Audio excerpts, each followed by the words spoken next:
여러분 안녕하세요. 군면성실의 박쌤입니다. 다들 면접 준비 잘 하고 계신가요? 아무래도 면접 준비 하시면서 가장 많이 어려워하시는 부분 중에 하나가 내가 일하고자 하는 이 행정직렬 공무원이 어디서 일하는지 또 어떤 일을 하는지 내가 면접에서 어떤 표현들과 어떤 역량들을 어필해야 될지 이런 부분들을 잘 몰라서 답답해하는 분이 계실 거다라고 생각이 드는데요. 실제로 이런 부분들을 많이 알려주는 곳도 잘 없다 보니까 여러분들이 면접 준비에 많이 어려움을 겪는 것 같습니다. 그래서 제가 원래 여러분들도 많은 요청이 있어서 이제 직렬별로 제가 교재를 또 만들기도 했고요. 그래서 오늘은 제가 이 직접 만든 교재를 한번 여러분들과 같이 살펴보시면서 행정직 공무원이 어떤 식으로 어디에서 어떤 일을 하는지 그리고 행정직 공무원으로서 내가 면접을 볼 때 어떤 역량적인 부분들을 좀 어필하면 좋은지 모음 답변과 역량 키워드와 또 기출문제 이런 것들까지 전반적으로 살펴보는 시간들을 가져보도록 하겠습니다. 네, 행정직열 하는 일 같은 경우에는 제가 유튜브에서 영상을 찍었지만 오늘 조금 더 자세하게 또 이야기를 한번 해보도록 할 텐데요. 이렇게 행정직열 이야기 교재다라고 보시면 되고 요 목차는 간단하게 이런 식으로 구성이 되어 있다라고 이해하시면 될 것 같고요. 자, 행정직 공무원 같은 경우에는 제가 이렇게 또 따로 또 설명을 좀 달아놨어요. 보면은 전에도 제가 영상 때 말씀드렸지만 공무원 채용 관리에서 행정직렬 공무원에 대해 살펴보면은 워낙에 이 업무 범위도 넓게 표기되어 있고 그렇다 보니까 정확하게 어떤 부서나 부대를 기준 잡기 어려운 부분들이 있습니다. 그래서 여러분들이 이제 가장 많이 가는 부서를 중심으로 좀 정리했다라는 부분들이 있고요. 그랬을 때 우리가 좀 다양한 부서들이 있지만 여러분들이 결국에는 가장 많이 가게 될 부서들이 예산 그리고 인사 업무 이런 부분들이 대체적으로 가장 많이 가는 업무들이다라고 보시면 될 것 같습니다. 그래서 소속이나 근무처 같은 경우에는 이제 행정직 공무원이 대표적으로 가게 되는 부서는 크게 제가 아까 인사, 예산 이런 것들 얘기했었죠. 그렇기 때문에 인사참모처, 지정참모처가 가장 많이 가는 부서다라고 할 수가 있겠고요. 그리고 정훈 업무들도 하는 비율이 꽤나 있기 때문에 정훈 참모처로 가게 될 가능성도 높다라고 보시면 되겠습니다. 그래서 실제로 군 조직 같은 경우에는 지휘관을 중심으로 해서 그 아래에 인사나 재정이나 정훈이나 어떤 군수라든지 작전이라든지 정보라든지 이러한 참모진들로 구성되어 있기 때문에 이러한 참모 부서들로 가게 되는 것들 중에서 인사랑 재정이랑 정훈 참모처에 가장 많이 가게 될 가능성이 높다라고 보시면 되시고요. 일부 인원들 같은 경우에는 교육시설로 가는 경우들도 많이 있다라고 보시면 됩니다. 육군사관학교나 삼사관학교, 뭐 부사관학교, 육군학생 군사교육단, ROTC죠. 그래서 이렇게 가는 부분들도 있기 때문에 이런 업무들도 할 수 있다라고 여러분들이 이해하시면 되겠습니다. 그리고 다음으로는 이제 행정직. 그러면 실제로 어떤 업무들을 수행할까에 대해서 한번 간단하게 살펴보려고 하는데요. 첫 번째로 좀 가장 많이 하는 업무 중에 하나죠. 바로 재정참모처의 예산 담당입니다.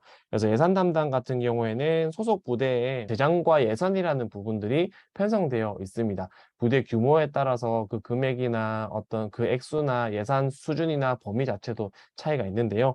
그런 측면에서 소속 부대에 반영되어 있는 예산, 이제 예산의 종류는 뭐 업무 추진비나 판공비나 출장비나 뭐 당직비, 급량비 이런 것들이 존재를 합니다. 그래서 이런 것들에 대한 현황을 전반적으로 파악하고 있는 상태에서 이것들을 관리하거나 실질적으로 사용이 되는 곳에 집행하는 역할을 담당하고 있는 것이 행정직 공무원으로서 재정참모처 예산 담당으로서 하는 일이다라고 보시면 되겠습니다. 그래서 내가 재정참모처 예산 담당이 된다라고 한다면 실제로 이런 당직비 같은 것들 놓고 봤을 때 우리 부대의 어떤 간부들이 당직을 서면서 이제 받게 되는 초과 근무 수당이나 당직비 이런 것들을 실제로 집행을 하는 역할들을 한다라고 보시면 될 것 같아요. 네, 그렇게 되고 두 번째로는 인사참모처 병인사관리 담당이 또 가장 많이 하는 업무 중에 하나다라고 할 수 있겠습니다. 병인사관리 담당이라고 말하자면은 우리가 소속 부대에 어떤 전입되는 병력들이 있습니다. 이것들이 이제 병사, 요즘에 용사라고 부르죠. 이 인원들이 이제 본청과 이 예하부대의 소요와 특기에 따라서 배속시키는 업무다라고 보시면 될 것 같아요. 그랬을 때, 우리 사단에 혹은 우리 부대에 예하부대나 혹은 우리 실제의 우리 이 부대 자체에 필요한 인원들 이 정도가 있는데 우리가 이런 인원들을 적절한 곳에 우리가 배치를 하는 것들이 필요하겠죠. 그래서 그 업무를 담당하는 것이 인사참모처의 병인사관리 담당이라고 보시면 되겠습니다. 네, 그리고 또 업무들이 인사참모처의 복지 담당이나 제가 아까 정원공보부도 간다라고 말씀을 드렸죠. 그래서 정원참모처의 공보지원 담당이나 문화지원이나 이런 역할들을 하게 될 가능성도 있다라고 보시면 되겠습니다. 그래서 이런 업무들을 주로 한다 이런 거고 여러분들이 행정직 공무원으로 이해하시면 되겠다라고 보시면 되고요. 제가 아까 말씀드렸던 이 교육시설들 있죠. 이 교육시설 같은 경우에는 내가 행정직 공무원이 실제로 하는 일들이 위에 있는 업무들을 조금 통합적으로 한다라고 보시면 될 것 같습니다. 실제로 안에서 또 훈련의 일정에 대한 전반적 이런 관리라든지 그리고 예산 업무들도 추진을 하고요. 또 교육생들의 입소나 퇴소 현황이라든지 이런 사무 업무들을 보는 부분들이 교육시설에서 일을 하는 행정직 공무원의 업무라고 보시면 되겠습니다. 네, 그랬을 때 우리가 이 실무를 이해를 했다면 실제로 필요한 역량 키워드들을 내면하는 것들이 필요하겠죠. 그랬을 때 행정직의 경우에는 이런 범위가 특정 지을 수 없는 없이 좀 광범위한 부분들이 있기 때문에 이런 업무를 중심으로 구분을 해놓았지만 실제 면접에서 사용할 때에는 여러분들이 내가 특정 어떤 업무가 확정되어 있는 상황으로 면접을 보는 것이 아니기 때문에 내가 좀 범용적으로 역량 키워드들을 활용하는 게 중요하다라고 보시면 될 것 같습니다. 그래서 보시면 첫 번째로 지침에 대한 정확한 숙지나 준수하고자 하는 의지가 중요하다라고 말씀드릴 수 있겠는데요. 예산 업무는 뭐 예산 업무라고 했지만 다른 업무들도 마찬가지입니다. 그 사용 기준에 대한 명확한 규정집과 상급부대로부터 내려오는 지침이 존재합니다. 그렇기 때문에 업무 수행하면서 자의적으로 판단할 요소가 거의 없습니다. 물론 내가 좀 능동적으로 자의적으로 판단해야 되는 부분들도 있겠지만 내가 어느 정도 규정에 맞춰서 업무를 수행해야 되는 부분들이 있기 때문에 예산 관리나 행정 업무를 수행할 때 규정이나 지침에 대해서 정확하게 숙지하고 이를 준수하고자 하는 태도가 굉장히 중요하다라고 말씀드리고 싶어요. 그래서 여러분들 실제로 내가 면접 준비를 하면서 나는 규정이나 방침을 준수했었던 경험이 있을까? 그런 것들을 지키기 위해서 노력했던 경험이 있을까? 이런 것들을 찾아보시면 좋겠다라고 이야기를 해드리고 싶고요. 다음으로 뭐 병인사 관리 담당이라고 했을 때에는 좀 내가 소속되어 있는 부대의 특성이나 주요 부대 구성에 대해서 어떻게 되어 있는지에 대해서 그 이해를 하고 적정성을 판단하는 역량이 중요하다라고 얘기를 해드리고 싶습니다. 결국에는 이 한정되어 있는 자원을 어떻게 내가 적절하게 배분을 할 거냐에 대한 문제이기 때문에 그런 측면에서 부대의 특성이나 구성에 대한 이해를 좀 한 상태에서 그 인원의 적정성을 좀 판단하는 게 필요하다라고 얘기를 해드리고 싶고요. 그리고 복지 담당 같은 경우에는 사람들과의 대화가 정말 중요합니다. 어떤 주변의 군 간부들이나 병력들이나 인원들이 어떤 생활을 하는 부분에 있어서 불편함이 없는지에 대한 부분들을 판단해야 하기 때문에 대인관계를 주도하는 능력이나 의사소통 능력 이런 것들이 굉장히 중요하다라고 할 수 있겠고요. 전공보부 공보 담당이나 문화지원은 계획적인 사고가 중요합니다. 예하부대의 운영이나 일정에 대한 이해를 한 상태에서 업무를 관리하는 것들이 굉장히 중요하기 때문에 여러분들이 계획적인 사고가 행정직 공무원에게 굉장히 중요하다라는 거 제가 지난 영상에서도 말씀드렸죠. 그래서 이 부분에 대해서 좀 명확하게 이해하는 시간을 가지셨으면 좋겠습니다. 네, 그리고 다음으로 또 이렇게 요거 가려진 부분들이나 이런 것들도 저희가 영양들을 좀 자세하게 써놨으니까 혹시 참고하실 분들은 또 구매하셔서 참고하시면 되겠습니다. 네, 그랬을 때 저희가 이 행정직 공무원이 이런 일을 한다. 그리고 이런 역량들이 중요하다라는 것들을 알아봤는데요. 그랬을 때 행정직 공무원으로서 내가 실제로 면접에서 어떤 식으로 면접 답변을 구성해야 될까에 대한 합격 답변, 모범 답변을 좀 살펴보도록 하겠습니다. 그래서 경험은 이런 것들을 기준으로 작성을 했고요. 저희가 1분 자기소개만 한번 간단하게 살펴보도록 하겠습니다. 1분 자기소개는 제가 유튜브 영상에서도 강조를 드리죠. 키워드 제시와 직무 역량 제시, 그리고 관련 경험 제시, 그리고 마지막으로 직무나 조직에 기여 가능한 부분을 앞에 것들을 가지고 이야기를 해주셔라 라고 강조를 해드립니다. 그랬을 때 1분 자기소개를 행정직 공무원으로서 어떻게 하는 게 가장 타격감 있는지에 대해서 한번 살펴보도록 하겠습니다. 자, 읽어볼게요. 안녕하십니까? 부대 운영의 안정성을 책임지겠습니다. 행정직 지원자 박쌤입니다. 저는 지휘관의 부대 운영 전반의 행정을 책임지는 행정직 공무원으로서 주요 업무 관계자와의 의사소통 능력과 계획적인 사고가 중요하다고 생각을 합니다. 저는 지난 시절 인테리어 업체에서 근무해 오면서 자재 납기와 공사 일정 준수를 위해 협력업체 담당자들과의 의사소통을 추진해 왔습니다.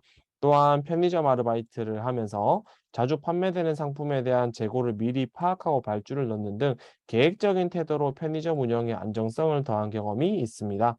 앞선 경험을 통해 확보한 저의사소통 능력과 계획적인 사고로 소속 부대와 부서의 행정 업무의 안정성을 책임지는 인재가 되겠습니다. 감사합니다라고 이야기를 합니다. 그래서 행정직 공무원 같은 경우에는 제가 어떤 의사소통 능력 그리고 계획적인 태도 이런 것들이 중요하다라고 말씀을 드렸죠. 그래서 여러분들이 뭐 특별한 경험이 아니라도 하더라도 내가 간단하게 근무했던 경험이나 편의점 아르바이트 이런 것들 가지고도 충분히 여러분들이 1분 자기소개를 매력 있게 할 수 있다라고 보시면 되겠습니다. 그래서 한번 여러분들이 직접 답변을 정리해 보는 시간을 꼭 가져 보시고요. 다음으로는 저희가 기출 질문에 대해서 간단하게 살펴보고 마무리를 하도록 하겠습니다. 국방부 행정직 구급 같은 경우에는 이런 질문들을 받았습니다. 전공에 대해서 물어보고 지원 동기, 뭐 전공과 공무원의 연관성 이런 것들을 물어봤죠. 그리고 안보의식 강화, 행정직 같은 경우에는 정훈이나 이런 업무들을 하기 때문에 이런 질문들을 물어보는 경우들도 많습니다. 조금 더 다른 공무원들보다는 범용적인 형태의 군과 관련된 질문을 하는 경우들이 행정직에 좀 집중되어 있다라고 보시면 되시고요. 직무를 설명하세요와 같은 질문들도 있다라고 할 수가 있겠습니다. 그래서 존경하는 인물 이런 것들은 제가 가치관을 묻는 질문이다라고 말씀을 드렸죠. 이렇게 보시면 될 것 같고요. 육군 행정직렬 같은 경우에는 1분 자기소개, 실제로 뭐 사회복지 전공인데 왜 공무원에 지원했냐 이런 것들 있죠. 그리고 전공 질문 같은 것들도 나옵니다. 그래서 이런 것들에 대해서 여러분들이 이해하시면 되겠다라는 거고 행정직렬 전공 질문 같은 경우에는 굉장히 많이 있는데 일부를 추려서 가져왔을 때 이런 질문들이 있습니다. 뭐 경력직과 특수경력직의 차이에 대해서 얘기해라. 징계의 종류에 대해서 아는 게 있냐? 요거 많이 나오는 질문이죠. 행정강제의 종류나 뭐 북한이 사이버 테러를 하는 이유가 뭐냐? 이런 것들을 주로 물어본다라고 이해하시면 되겠습니다.